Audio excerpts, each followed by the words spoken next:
Hi friends, welcome to social team பத்து channel. கடலைப்பருப்பை மட்டும் ஒரு ஆழாக்கி எப்பயுமே ஒரு டப்பர்வேரில் ஊற வச்சு ஃப்ரிட்ஜில் வச்சுருங்க ஃப்ரெண்ட்ஸ். ஏன்னா ஒரு வாரம் அது கெடாது.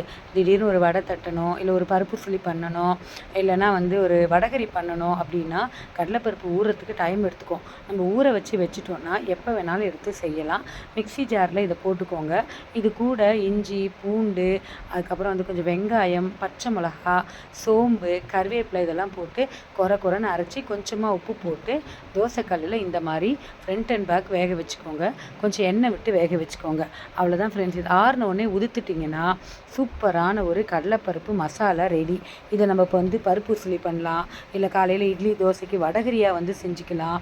உதுத்து வச்சுட்ட பிறகு எப்போதும் தாளிக்கிற மாதிரி வெங்காயம் தக்காளி எல்லாம் தாளிச்சிட்டு தேங்காய் அரைச்சி கொட்டி, இல்லை முந்திரி கசகசா பட்டை லோம்புலாம் அரைச்சி கொட்டி இதை போட்டிங்கன்னா வடகரி ரெடி. இல்லையா பீன்ஸு, கொத்தவரங்காய், அவரைக்காய், வாழைப்பூ இந்த மாதிரியான ஐட்டம் இருந்ததுன்னா அதை நல்லா பொடியாக நறுக்கிட்டு இதை உதுத்து வச்சுருக்கிறது அதை நம்ம பொரியல் மாதிரி தாளிச்சிட்டு இதை போட்டிங்கன்னு வச்சுக்கோங்களேன், இதுவும் சூப்பரான உசிலி ரெடி, பருப்பு உசிலி. அப்படி இல்லைன்னா பூர்ண மாவு ரெடி பண்ணிக்கோங்க. அதாவது கொழுக்கட்டைக்கு அரிசி மாவு கொஞ்சம் வெந்நீர் கொட்டி நல்லா பிசைஞ்சிங்கன்னா கொழுக்கட்டை மாவு ரெடி. இதை அதுக்குள்ளே வச்சு இட்லியில் பானையில் வேக வச்சிங்கன்னா சூப்பரான மோமோஸ் கொழுக்கட்டை ரெடி மார்னிங் டிஃபனுக்கு. ஸோ எல்லா ஐட்டத்துக்குமே இந்த ஒரு பருப்பு உசிலி பண்ணுற இந்த பருப்பு உதிரி யூஸ்ஃபுல்லாக இருக்கும் ஃப்ரெண்ட்ஸ். நான் இன்றைக்கி பீன்ஸ் பருப்பு உசிலிக்காக தான் இதை நான் உங்களுக்கு செஞ்சு காமிக்கிறேன். பீன்ஸை நல்லா பொடியாக நறுக்கிட்டு கடாயில் கடலைப்பருப்பு, உளுந்தம்பருப்பு எல்லாமே போட்டு தாளிச்சிட்டு பீன்ஸையும் நம்ம போட்டாச்சு. பீன்ஸை நான் வேக வச்சு போட்டிருக்கேன். ஏன்னா அப்போ தான் வேகும்னு சொல்லிவிட்டு அந்த தண்ணியை நீங்கள் கொஞ்சம் உப்பு பெப்பர் போட்டு குடிச்சிருங்க. ரொம்ப நல்லது உடம்புக்கு. தேங்காய் துருவில் போட்டு நல்லா கலரி எடுத்திங்கன்னா சூப்பரான பருப்பு உசிலி ரெடிங்க.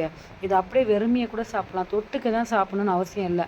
ரசம் சாதத்துக்கு, வத்த குழம்பு சாதத்துக்கு, எல்லா கலந்த சாதத்துக்கும் இந்த பீன்ஸ் பருப்பு உசிலி கறி சூப்பராக இருக்கும். இந்த கொத்தவரங்காலையும் பண்ணலாம், அவரைக்காலையும் பண்ணலாம். பாருங்கள், பார்க்கும்போது எவ்வளோ நல்ல சூப்பரான ஸ்மெல்லோடு இருக்குது. நீங்களும் ட்ரை பண்ணுங்கள்.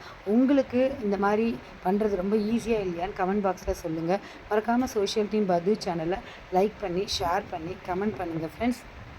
நம்ம சேனலில் இந்த மாதிரி பருப்பு உசிலி நிறைய போட்டிருக்கேன். அதை பார்த்துட்டு நீங்கள் எப்படி இருக்குன்னு சொல்லுங்கள். அடுத்த ஒரு சூப்பர் வீடியோவில் உங்களை பார்க்குறேன். Bye friends.